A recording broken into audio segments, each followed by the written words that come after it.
আরে বস, এই যে আয়রন ম্যানের বাচ্চা তুমি রাখো, আর আমার পাওনাটা তাড়াতাড়ি দিয়ে দাও। আরে ভেনম, তোর পাওনা তো সে শোরুমের পেছনে রাখা আছে রে, যা তুই গিয়ে করে লাল সুপার কারটি নিয়ে এলে। আচ্ছা ঠিক আছে, আমার সুপার কারটা আমি তাহলে নিয়ে নিচ্ছি। আরে তুই কোনো আসছিস আমার পেছন পেছন, ইয়েলে।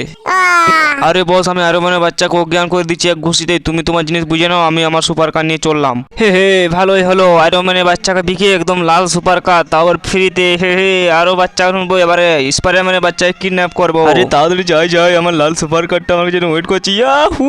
আরে বারে বাহ, লাল কার ভেনম, তুই তো মালামাল হয়ে গেছিস, ফ্রিতে লাল সুপার কার। আরে ছোট আয়রন ম্যান যে কোথায় গেল কিছু বোঝাই গেল না, আজই ওকে একটা সুপার বাইক কিনে দেবো আমি। আরে ওইখানে কি, ওইটা ভেনম না? আরে ওই ভেনম, ভেনম, ওই ভেনম, তুই ছোট সুপারম্যানকে দেখেছিস? আরে ওই সুপারম্যান, আমি আয়রন ম্যান, আমি তো কিছু জানি না। আমি আমি কি কি আমি আমি জানি না, আমি তোর বাচ্চা কোথায় গেছে। আরে ভেনম, তুই সত্যি করে বল, তুই কি জানিস না? তোকে আমি এখানে মেরে ফেলবো। ইয়েলে ইয়েলে, সত্যি করে বল ভেনম, না তোকে আমি এখানে গুলি করে মেরে ফেলবো। আরে আরে আয়রন ম্যান, ওই দেখ তো পেছনে, ইয়েলে ইয়েলে, কেমন লাগে দেখ, ইয়েলে ইয়েলে ইয়েলে ইয়েলে।